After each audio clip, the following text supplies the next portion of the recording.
Hello, great people. Welcome back to Global Happenings. Today, we're so excited to have you again. The former president of Nigeria, Muhammadu Buhari, is no more folding his hands to watch his castigator or his critics criticize him, especially now that he's no more in leadership.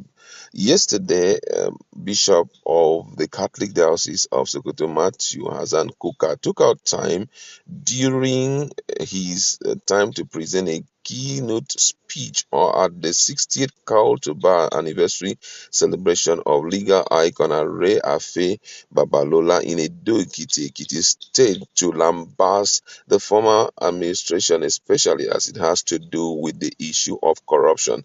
He said, no, though corruption did not really start during the administration of Buhari, but he says that the ugliest phase of corruption was seen during his leadership, and this did not really go down with some of the aides of Buhari. Let me give you full details of what Bishop Kukah said, which left the Buhari's administration and his aides and the likes trouble.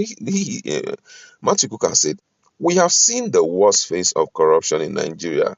Femi Falana, my friend here, will speak about that because he has published series of articles talking about what happened under the Buhari administration. They were not the ones who caused corruption, but I think in the last administration we saw the ugliest phase of corruption, whether in moral terms, financial terms, and otherwise. Guess what? This didn't go well with some of those who enjoyed during Buhari's administration, as some of his aides came out to speak against the archbishop, the bishop, and one of them who spoke on condition of anonymity said Buhari will not join issues with a drowning man. That was what he said. And another one who is well known by Nigerians, talking about Femi Adesina, he came out to reply what Coca said. And in his social media page, he wrote, he said, who listened to that bishop again? He's still pained that he got no under the Kasuk patronage from Buhari, unlike in the past, as he dey pain them, he dey sweet us. That is what he said. My colleague is in the house here.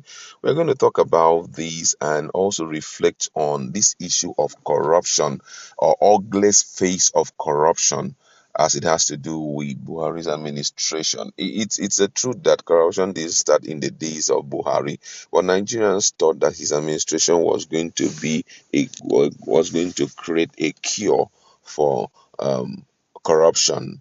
But unfortunately, Nigerians end up weeping worst during his period or during his administration, as corruption skyrocketed in virtually all the parastatals, all the ministries, and all of that. Do you think that what Matthew Coker said was actually true? Martin Kukah have always been known to knock all the past presidents, governments as at when due. He really doesn't have permanent friend or permanent enemy. You could call him someone who is there to watch the government because he's a pastor, he's a clergyman, and he's also looking at the welfare of the people. Whether you like it or not, he lives in Nigeria, he's a Nigerian. So whatever governance, good or bad, affects him and his congregation directly or indirectly. If you ask me, except we are not being objective and truthful, the level of corruption, if they allow these agencies, the likes of the DSS, EFCC, to go full-fledged on some of these are politicians, old and new, it will amaze you. Buhari's tenure, the level of corruption that took place. Look at the humanitarian minister. Just the little issue they just had with the former CBN governor Miefele. What he vomited, just few days. What he vomited, Nigerians are wondering, how bad has it gone? And many more of them like that who can't really give account truly of how they spent that money. If you ask me the Sidika truth, also, that one is another grade. In fact, we keep hearing different grade. The corruption is in levels and grades. It's no longer, before now was a case of okay, one or two, but now it's now in levels and grade. Which of the grade are we looking at? Is it the optimal grade, or is now you begin to see things? Those who took little or those who took in millions, they see them as very minute thieves, while those who minute thieves that are celebrated, because unfortunately it is actually those who are doing such things that are being celebrated. So it's no longer what kind of corruption, it's what dimension of corruption, then where will you classify them. Unfortunately, talking is becoming very normal for our politicians.